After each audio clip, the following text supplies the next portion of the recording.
Good day, everybody. Welcome to Thursday. Today's date is the 8th day of the month of September. This is day number 9 of my 77-day video challenge. I'm John Morrow. Welcome. Glad to have all of you with me. I'm coming to you today from my Zoom platform.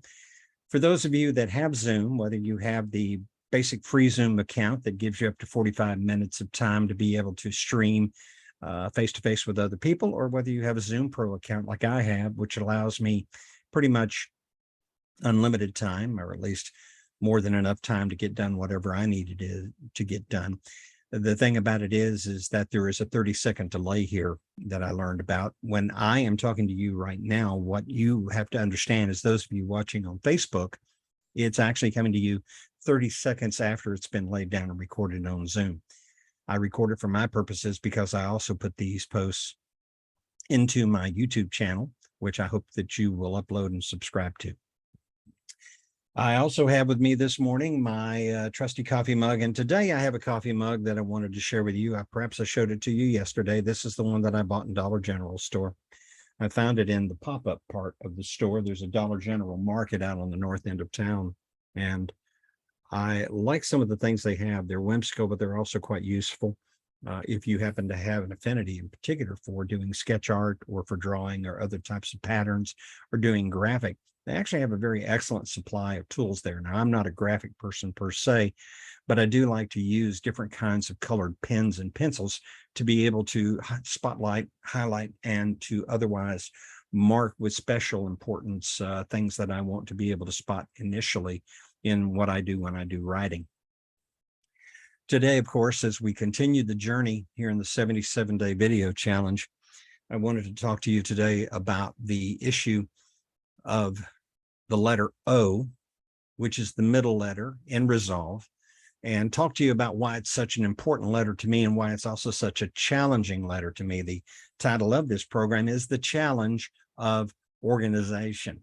The challenge of the letter O for me has been and continues to be perhaps the most difficult aspect of me repatterning my life in such a way that I am in the resolve set, accomplishing what I want to do, coping with the things that are going to get in the way and bump us offline momentarily, getting back on track and continuing to move forward.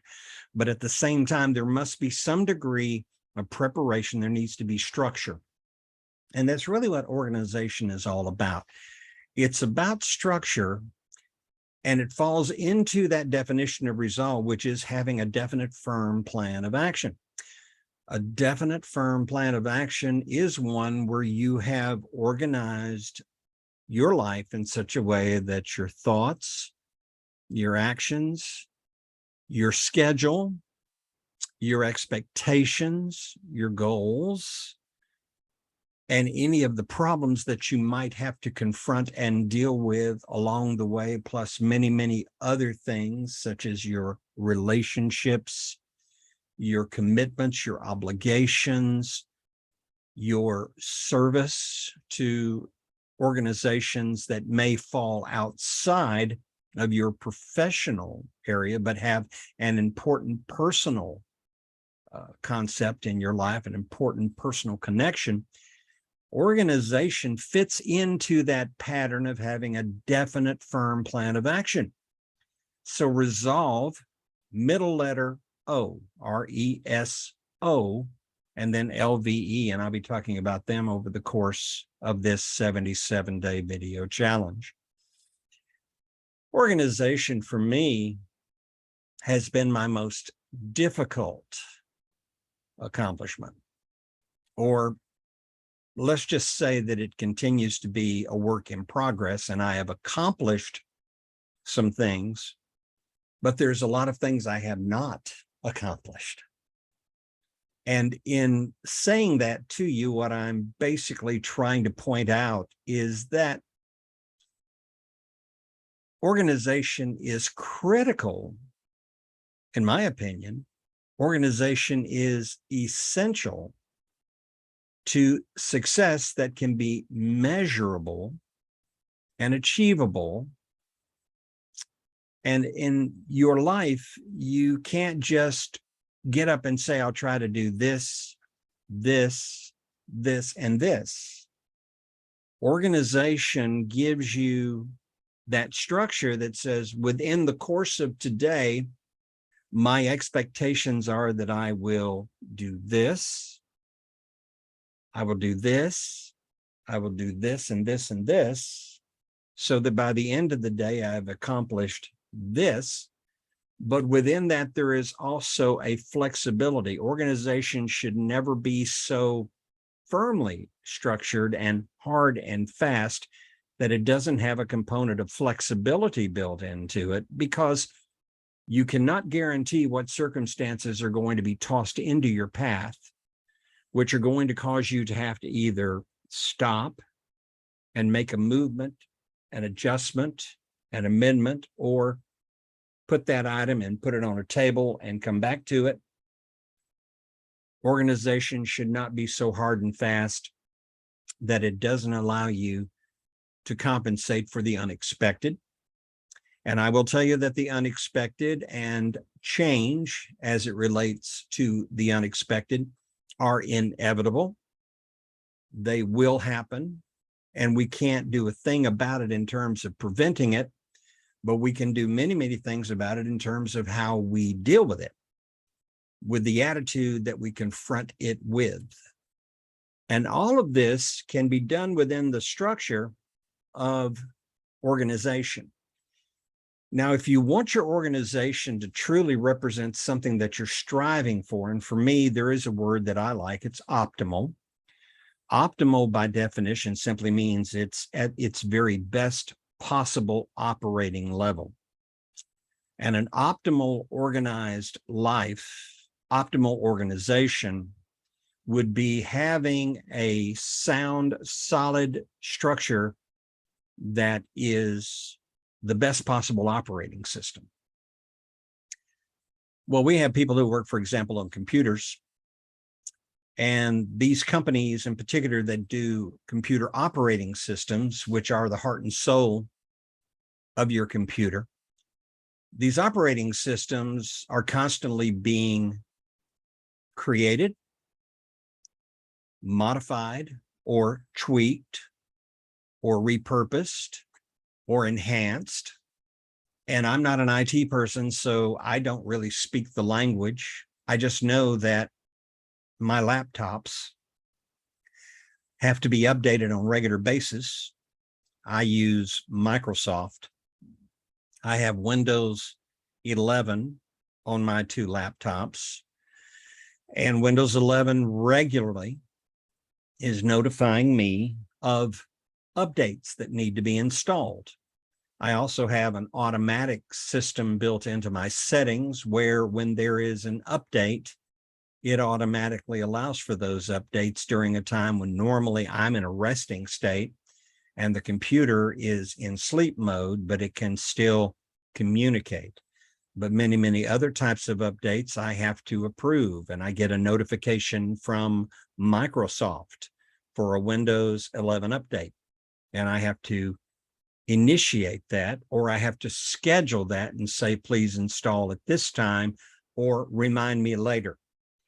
This is part of the system of operating the computer with an organized operation system that allows me to be able to accomplish and achieve the objectives that I'm trying to do on my laptop, while at the same time it allows me for the learning experience as I develop and grow and become more familiar with how my computer and my smartphone and other types of smart devices work.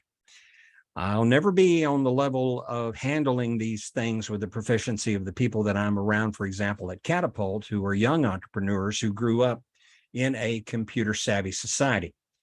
But the point is, the organizational skills that are necessary for me to do the job that I'm trying to do as a communicator, as a coach, as a team facilitator, as a writer, as a podcaster, particularly as a keynote speaker and other things, all of that has to be built around an organized structure. Sometimes that organized structure is the equipment I'm using, and then sometimes it is the resources I'm tapping into that fall outside of specifically what I do on this computer, or do with this microphone, or do with my Audacity software when I'm recording.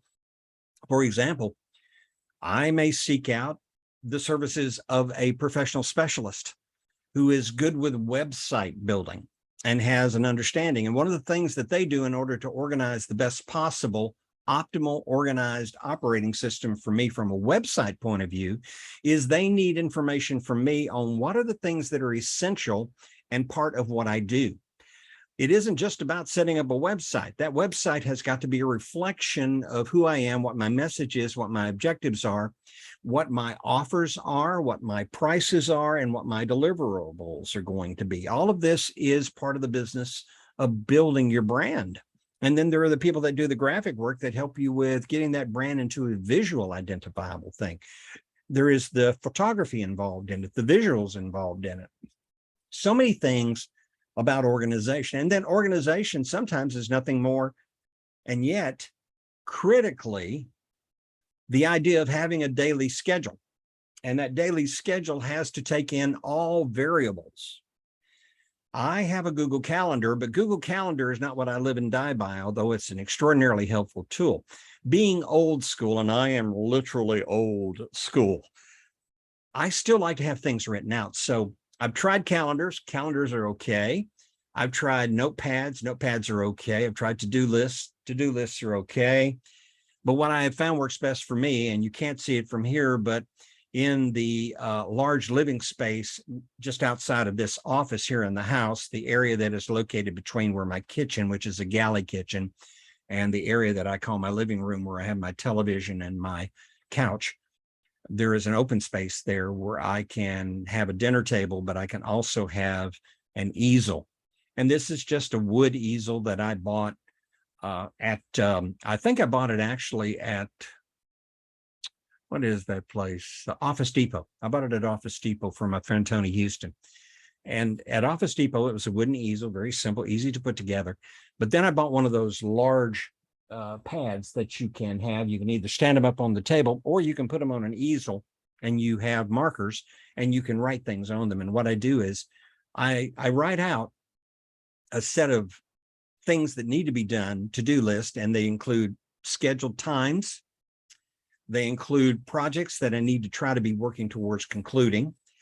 Sometimes it could be a day's worth of stuff on one sheet. Sometimes it could be multiple days worth of stuff on one sheet. But I find it helpful because as I do those things, then I go and I take a different color marker and I cross through it because I've done that. I've achieved that objective. For me, from an organizational point of view, that works good. Other people have electronic means of doing it. They have things on their smartphone, things on their computer. They have reminder notices. There's a lot of tech involved in it, but it really doesn't matter so much what you use. Just use what works best for you, because at the end of the day, if you don't have organization, you're going to miss things. And I've been guilty of that so many times. And you remember how I will say, guilty as charged, guilty as charged. I have said this, and I'll continue to say it, that the most daunting thing I deal with is organization. My organization of my life in all phases of my life, as it relates not just to this business that I'm doing, but as it relates to the life that I am living and the people in my life that matter to me and the people that will be put into my life and come into contact with me who can be significant to me, but I also desire to be significant to them. This is an organizational process. Some things we do by habit. For example, every morning when I get up, I brew a cup of coffee. I sit down. I have my 17 minutes of quiet time. In that 17 minutes of quiet time, I, being a Christian, being a follower of Jesus Christ, do a devotional study, one that I get on my smartphone from an app that's available for those who want to do those kinds of things. I try not to think about the schedule of the day. I try to, as I said yesterday, focus in on that quiet time to reflect and to know what I should be doing as it relates to the fact that nothing that I do, from my way of thinking, will have any benefit or value unless I have the support of a higher power. And as a follower of Jesus Christ, I don't have to explain to you what higher power I place my confidence in. This is just a faith issue, but it's important to assign that time to me. That's built into the structure of my organization for the day. And to a great degree, it's habitual, but it's still scheduled. The coffee, scheduled in most cases, unless they're extenuating circumstances. And by the way, everything I talk about here with the organization, there will always be extenuating circumstances. There will be variables. There will be bumps. There will be those sudden unexpected things that will bump you off of your road and get you down into the weeds or into a ditch. God forbid that it does something far more traumatic, but that's life. Life is, as I said before, dealing not just with change, but with the unexpected. And I think with good organization, you're able to better cope with the unexpected and the surprises and those problems and challenges and changes that pop in. In optimal organization, you are so dialed into your plan that even if you do get bumped, you know how to adjust, to amend, to get back on the main path. You may have to reprioritize your schedule, and you may have to move some things to a future time, but you still have specific priorities.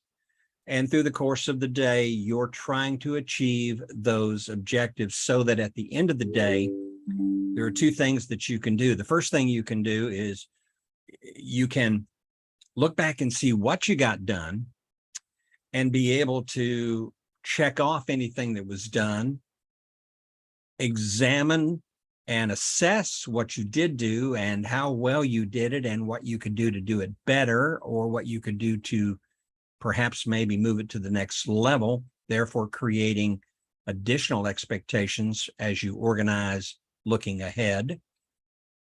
But the most important thing in the organization process for me, I think, is a certain degree of peace of mind.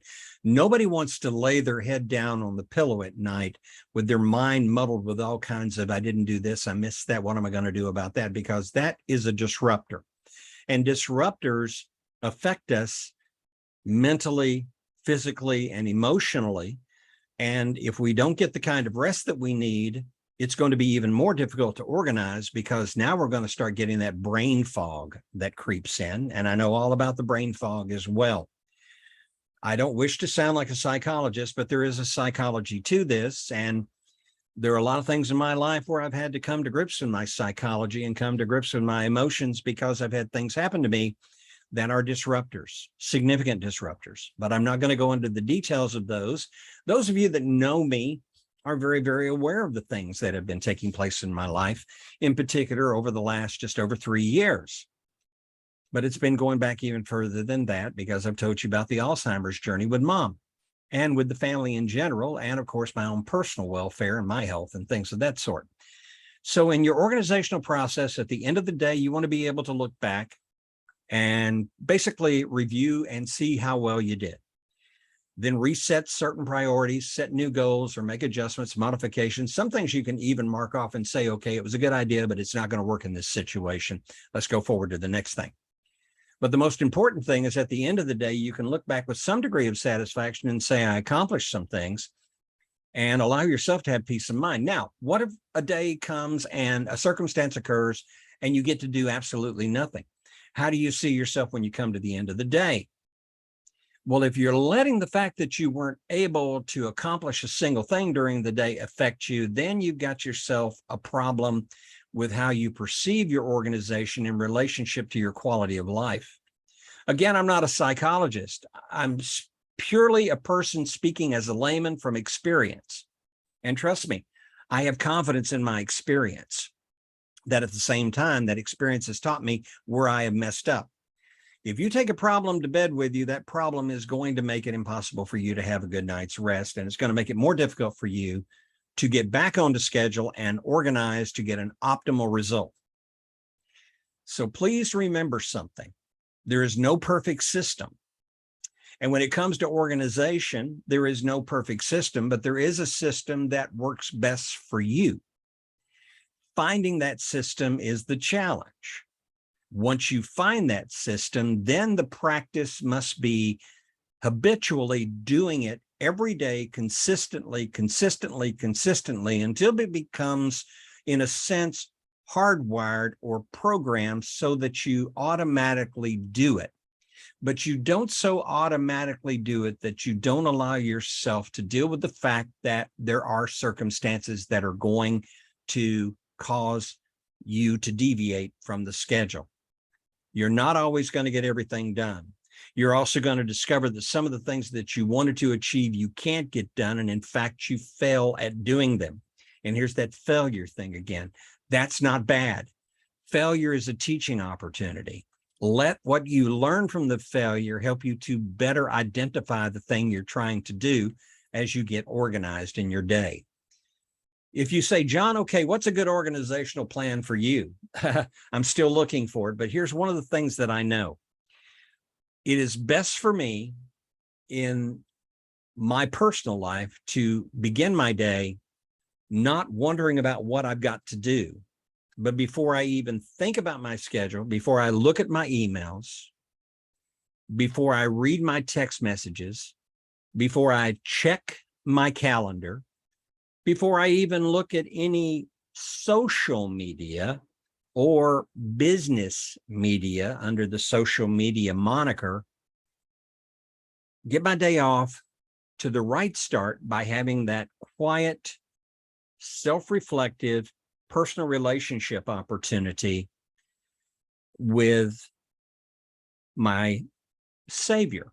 Again, I don't want to offend anybody who is not a follower of Jesus Christ. This is just who I am. This is my mechanism of faith and belief.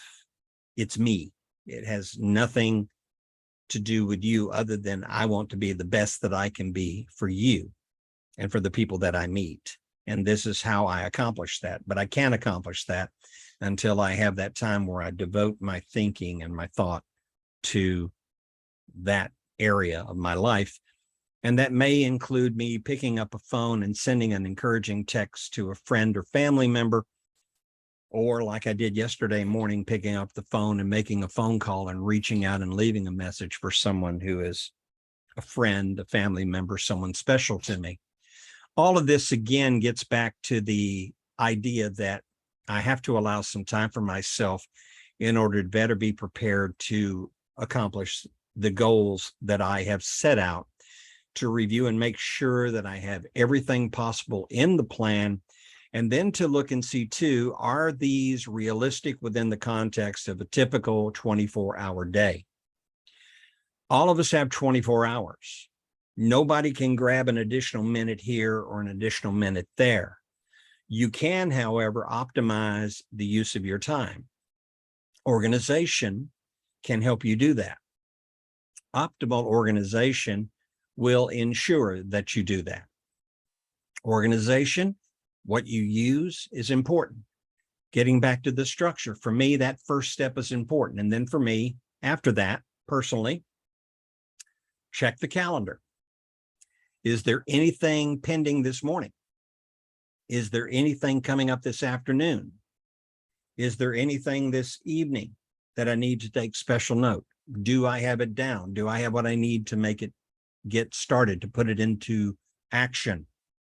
Is there anything about what I'm doing today that is important to tomorrow without worrying about tomorrow? Because that's another subject that I want to talk to you about even more in depth as we move into the other components of the power word resolve, is that the fear factor of fear factors is looking too far ahead and pondering and resting on that and focusing on that and borrowing potential problems from that.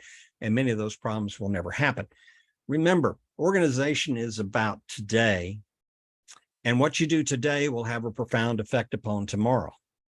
But you've got to do today first, and you've got to have some kind of an organized plan. Now, on the other hand, if you're on a vacation and you just want to take it easy, I know one of the things I love to do, and I love to do with my late wife, is part of our day was to go down early before sunset, just as we were getting into the beginning of dawn and the light was emerging on the Atlantic Ocean in Daytona Beach out to the east, and just simply sit in a chair on the beach, listening to the sound of the waves, the breakers, and feeling the breeze blowing in off of the Atlantic Ocean, the cool of the morning. And even if there were clouds out over the ocean, we would watch the light of a new day come up. It was incredibly therapeutic. And some of the most precious times were those times spent doing nothing but letting that soak in. And I will say that for me in an organized life, one of the things that I would like to get back to perhaps a bit more is a greater connection with the beauty of the morning as it relates to that quiet time where I can just let that experience be therapeutic in the healing of my mind, my body, my heart, my soul, my spirit, my emotions. I know that sounds for a lot of people like a waste of time, but time in terms of its value is what you assign as its value. Organization should have value to you, not in how much you get done, but how well you get it done. Let me say that again. Organization should not be a question of how much you get done, but how well you get it done. And sometimes getting it done is having a conversation like this with you, sharing my heart with you, but also sharing with you the mission of what it is that I do with my brand, I Never Noticed, and with my power word, resolve. And understanding that not everybody wants to use resolve as a power word. Honestly, resolve works for me because my wife and I found it to be the most resonating and powerful in our lives.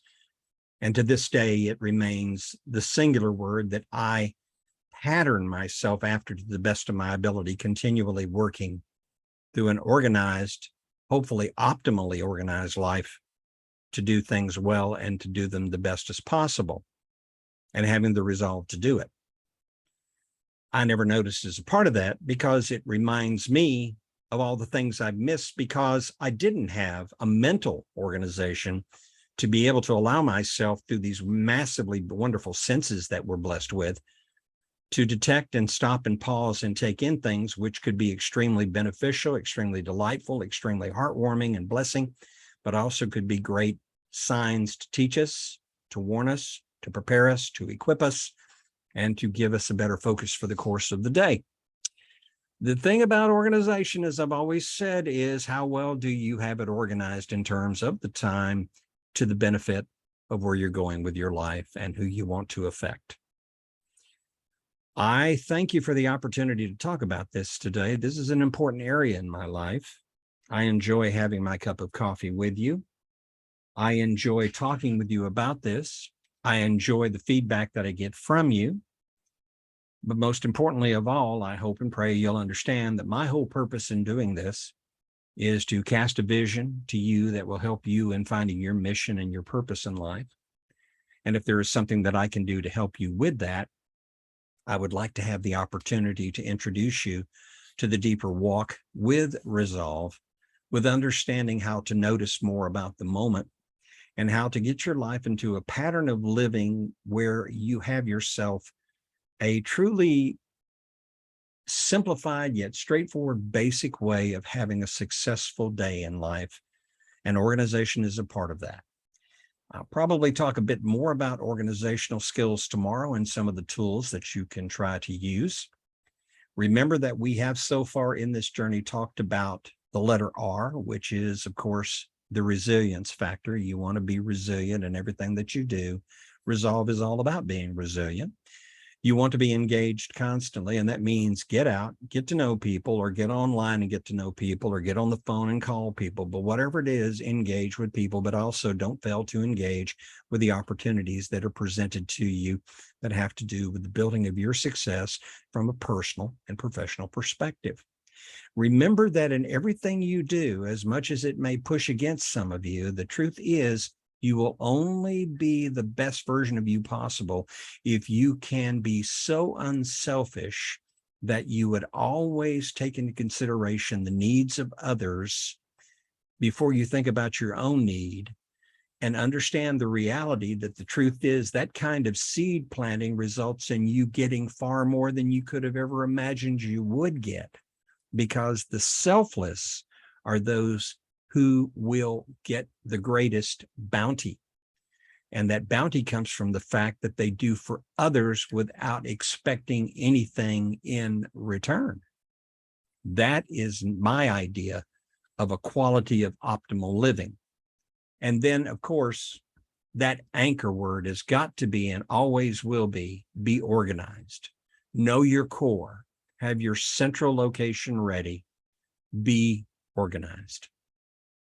We'll talk more about that tomorrow. I'm John Morrow. This is my 77-day video challenge. Thank you for joining me today on Facebook. Visit my YouTube channel and subscribe. These videos will be uploaded to there, along with other videos, past, as well as those yet to come. Your feedback is welcomed. Send that feedback to me on Facebook. Please share, like, or maybe you don't like it. That's okay. Feel free to comment. Just don't be too brutal whenever you comment. Not that I can't take it. I probably can. But whatever the situation may be, enjoy the day. This is John Morrow saying so long for now. Take care. I'll talk to you soon.